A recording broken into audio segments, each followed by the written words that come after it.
UPSC time में स्वागत करती हूँ। आज की वीडियो में हम एनसीईआरटी हिस्ट्री का चैप्टर नंबर 5 देखने वाले हैं, when people the rebel. Previous video में 4 चैप्टर कंप्लीट हो चुके हैं। अगर आप वो वीडियो देखना चाहते हो तो आप देख सकते हैं इस वीडियो की प्लेलिस्ट में। Now let's start the chapter. Our chapter name is when people start rebel, यानी कि जब पीपल रेबल करना स्टार्टअप कर देते हैं तो वो रेबल का कोज क्या होता है, क्यों वो रेबल करना स्टार्टअप करते हैं, क्यों विद्रोह करना स्टार्टअप करते हैं। अगर हम नॉर्मल लाइफ में देखें, कोई इफ़ एनीवन इज़ मतलब नॉर्मली दुखी होगा तो वो रेबल करना स्टार्टअप कर देगा। इसी तरह से मतलब इंडिया में भी हुआ कि उनको जब तंग किया जाने लगा तो उन्होंने रेबल करना स्टार्टअप कर दिया, विद्रोह करना स्टार्टअप कर दिया।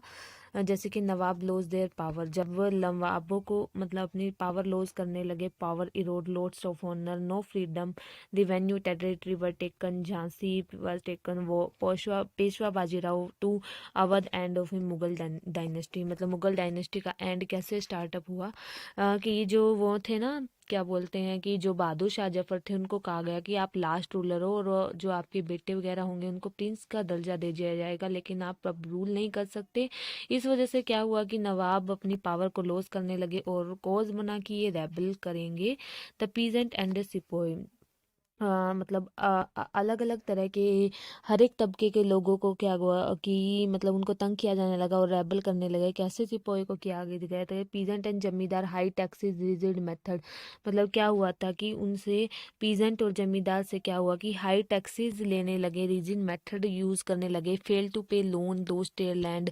मतलब जब मतलब गरीब किसान थे वो फेल हो गए इसको पे करने में पीजेंट्स, तो क्या हुआ कि उनकी लैंड लेने लगे। इंडियन सिपाही पे alone service, new ruler violated religious sentiment, could not cross the सी।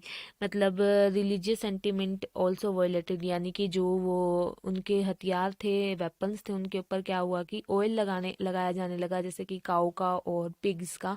तो ये उनके रिलीजियस सेंटिमेंट को डिस्टर्ब करता था, डेट्स वाई उन्होंने इस सब का विद्रोह किया। और could not cross the sea, मतलब वो जो इंडियंस थे वो मतलब कहते थे कि हम सी को क्रॉस नहीं करेंगे, लेकिन जो भी वहाँ पे सिपाही होते थे जो इन ब्रिटिशर के अंडर काम करते थे तो उन्हें कहा जाने लगा कि आपको क्रॉस करना पड़ेगा सी को। लेकिन माना जाता था कि अगर कोई सी को क्रॉस कर देगा तो उनका रिलीजियस चेंज हो जाएगा, ठीक है, रिलीजन चेंज हो जाएगा। That's why they ask that in 1856 new law, मतलब नए लॉ बनाए जाने लगे। Peasant were angry, that's why peasants क्या थे, उनको गुस्सा आ गया, यानी कि जब उनको डिस्टर्ब करेंगे, यानी कि उनके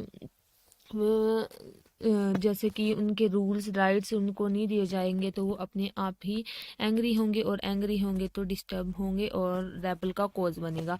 रिस्पॉन्स टू द रिफॉर्म, मतलब रिफॉर्म को कैसे रिस्पॉन्स किया। Law was pass stop Sati system, मतलब सती सिस्टम को स्टॉप कर दिया जाने का। री मैरिज ऑफ विडो को मतलब प्रमोट किया गया। इंग्लिश एजुकेशन और also promoted Christian missionaries, conversion of people and inherited beauty property. Britisher destroy religion custom and the traditional way, मतलब क्या हो गया कि मतलब जो उनकी जड़ें थी, जो इंडिया की जड़ें थी, उनको काटा जाने लगा। और ना मतलब क्या किया कि उनके रिलीजन को डिस्ट्रॉय कर दिया, कस्टम में also destroy and traditional way also destroy. Then Christian missionary में इन सब को फॉलोअप करने किया जाने लगा ताकि जो इंडिया को है ना और भी नुकसान पहुंचाया जाए और इंडिया को मतलब उनकी जड़ें काट दी जाएं। That's why they rule easily over the India.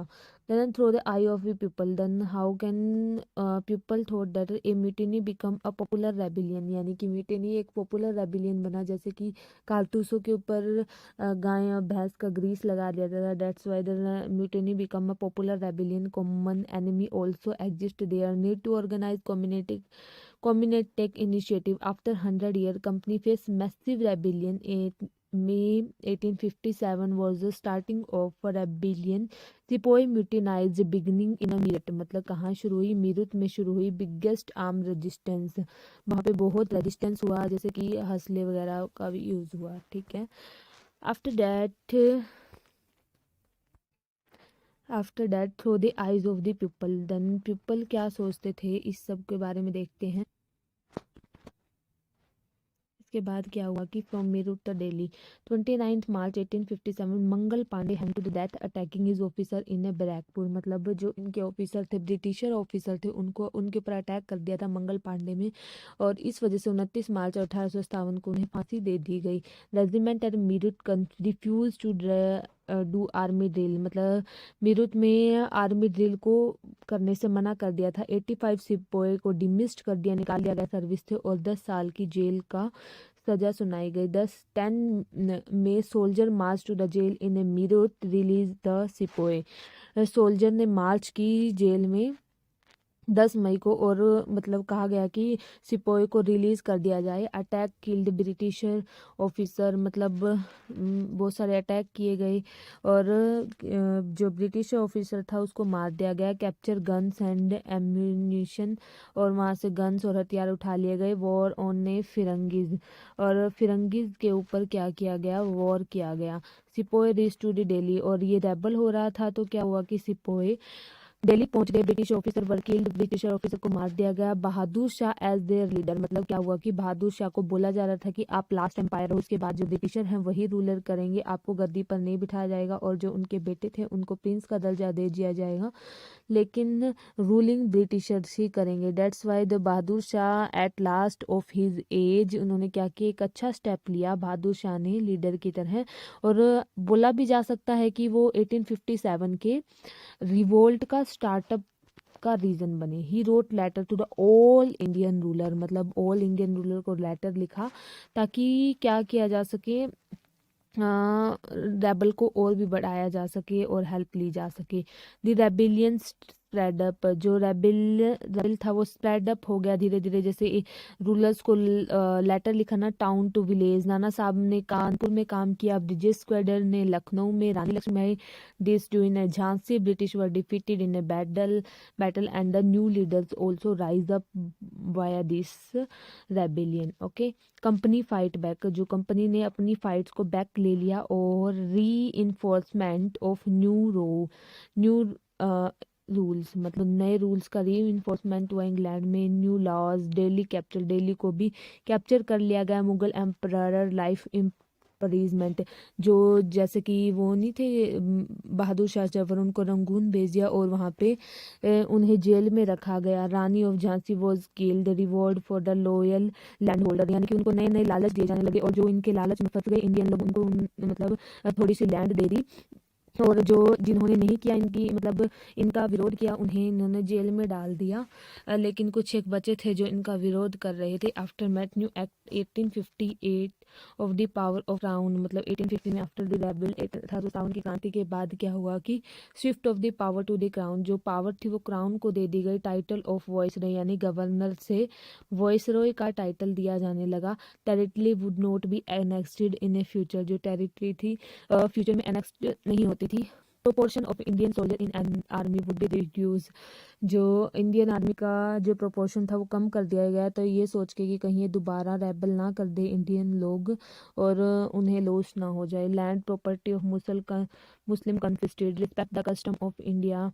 New policy was introduce. New phase of history, यानी कि इस तरह से न्यू पॉलिसी लगाई जाने लगी। ये नया फेज था हिस्ट्री का, यानी कि ये था कि अगर किसी को तंग करोगे तो वो चुप नहीं रहेगा और वो उसका रेबल करेगा। इसी तरह से इंडियंस ने भी किया। अगर उन्हें तंग किया गया तो उन्होंने इस चीज़ का रेबल किया और अपने राइट्स को लेने का सोचा। डेट्स वाई जो ब्रिटिश इंडिया जो थी, ब्रिटिशर थे, उन्होंने एक स्टेप पीछे लिया और नए रूल्स लागू कर दिए। ठीक है, इस तरह से हमारा ये चैप्टर कंप्लीट होता है। अगर आपको इस चैप्टर से रिलेटेड कोई भी क्वेरी है, सब्जेक्ट से रिलेटेड किसी भी टाइप की क्वेरी हो तो आप कमेंट बॉक्स में पूछ सकते हो। अगर वीडियो पसंद आई हो तो वीडियो को लाइक करके अगर चैनल पर नए आए तो चैनल को सब्सक्राइब करके बेल आइकन को प्रेस कर दीजिए ताकि आने वाली वीडियो की नोटिफिकेशंस आपको टाइम पर मिल जाएं। Thanks for watching the video.